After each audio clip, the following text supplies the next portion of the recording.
niyo dyan. Napakasakit mo sa akin. Sobrang sakit. So yun lang ang masasabi ko. Yes, I am very ready to share my story, to ask questions. Pero kung wala ho kayo dito, huwag niyong questionin yung mga nangyari sa mga nandito. Dahil nandito kami, kasama ng staff namin, Senate staff. You have your own story. I respect that. My position is merely to give my suggestion for your consideration and for the consideration of our colleagues. I think this particular issue, once culminated, should be referred to the committee of the whole. The reason being, it is an extraordinary remedy necessary because of the use of Senate institutional security. The chamber itself is alerted. The institution is threatened. There are multiple. Salamat po, Mr. President. Mr. President, I rise on a matter of personal and collective privilege. Mr. President, halos isang linggo na matapos ang habulan at barilan dito sa Senado. Sa loob-loob ko, hindi ako mapanatag na simula nung Lunes, ang ipinapakita natin ay para bang walang nangyari. Na para bang hindi nabastos ang ating institusyon, ang ating mga empleyado, at ang mga Pilipino. Hindi maliit na bagay ang nangyari dito. At lalong hindi dapat inaasa sa mga Facebook Live, press conferences at media interviews ang pagtatahi-tahi ng mga pangyayari. Ganito na ba talaga kababa ang inabot ng ating politika sa Pilipinas? Ito na ba tayo, Mr. President? Tuluyan na bang nilihis ng politika ang ating mga pamantayan sa pakikipagkapwa? The situation stooped so low that here, in and around these same august halls, may pwedeng magkasa ng barel sa harap ng mga sibilyan. Dear colleagues, kahit kailan, hindi yan nangyari sa Pilipinas. Kahit panahon ng kudeta, not even during the darkest days of martial law, did gunfire erupt within our halls. So, whether we stand in the minority or in the majority, the Senate, as an institution, has sustained a profound injury to its dignity, credibility, and moral authority before the Filipino people. And this frustrates me every day since Wednesday, including in the context of initial findings from the investigation conducted by the Department of Justice, the Department of the Interior and Local Government, and the Philippine National Police, beginning to reveal various points. Patuloy pa rin ang investigasyon, Mr. President, at dapat lang. But still, this needs to be said.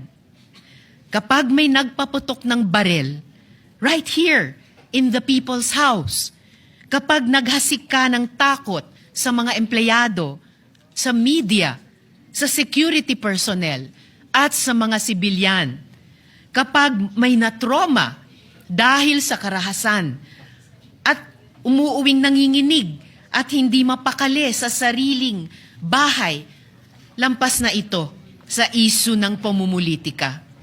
Pambabastos na yan at pang-aabuso sa lahat-lahat ng ipinagkatiwala sa Senado bilang mga lingkod bayan.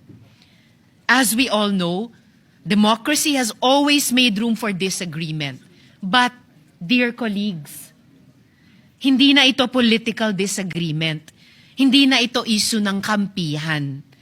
What should trouble us is the manner by which this agreement is being settled, which reflects a broader national discourse that has become more coarse and unforgiving.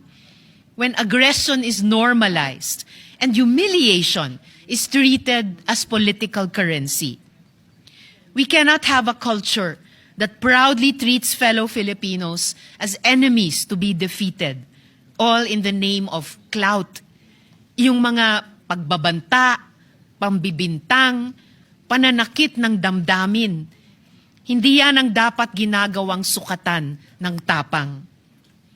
Kahit magkakatunggali sa politika, hindi tayo dapat ganyan sa isa't isa, lalo na dito sa Senado. Hindi ito tahanan ng ganyang kababang uri ng politika. Ngayon, higit sa kailanman, dapat manaig ang ating pagka-Pilipino.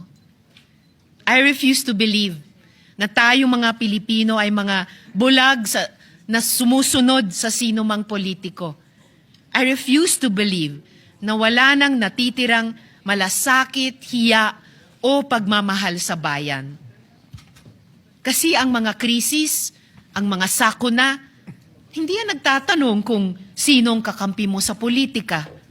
Lahat tayo tinatamaan at lahat tayo may responsibilidad. At tayo mismo, dito sa Senado, kaya nating magkasundo. In fact, all of the laws I myself have championed could not have passed without the support of those from across the political aisle. And I refuse to believe that this institution that has crafted laws for the most marginalized, that has conducted crucial investigations, that have moved the needle at various political junctures, is beyond repair or redemption. Let us remember, Mr. President, that we have a bicameral legislature with a Senate elected at large, precisely to have a body that can rise above parochial concerns and craft a vision for the entire nation. At kaya kong sabihin ng buong puso that this Senate has, at its best, shown that disagreement does not destroy our common duty. We have passed laws across party lines. That is why we cannot act as though nothing happened last week. Alam natin ang tama at mali. Alam natin kapag sumosobra na. And this is what our country needs from us now. For the Senate, in this difficult hour, to reflect the best of our people. May we prove worthy of the trust that our people have placed in us. Marami pong salamat sa inyo at sa lahat, Mr. President. Parang walang nangyari. Yan po ang statement ng ating butihing Senadora Risa Hontiveros. Siguro po para sa inyong mga wala dito. Pero para sa amin na nandito, napakaraming nangyari. Takot na takot po ako na kailangan ko na magpaalam sa mga anak ko.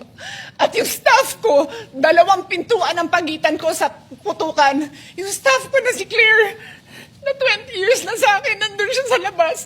She has a 12-year-old son. Kinuwento niya sa akin late na tumatakbo siya, hindi niya alam kung saan siya pupunta. Kaya para sabihin niyo na walang nangyari. Napakasakit para sa aming lahat na nandito. And as I said, 2 pintuan na nagpo-protect sa akin sa putukan. Pero yung media, yung Senate staff, yung hindi naman makauwi dahil sila ang security, sila ang elevator women and boys natin, nandoon po sila. So dear colleagues, napakarami nang nangyari. And one more thing, wala ho akong sinisisi. Pero nung pagkatapos ng lahat, pagtingin ko ng group natin, yung dating majority group, walang ni isa sa inyong nangamusta sa amin. Some of you I've known for 20 years, 10 years, and I didn't even hear any of you say, kamusta na kayo dyan? Napakasakit mo sa akin. Sobrang sakit. So yun lang ang masasabi ko. Yes, I am very ready to share my story, to ask questions.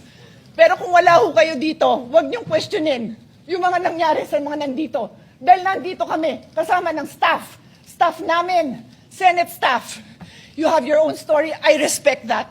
But please respect my own story. Thank you, Mr. President.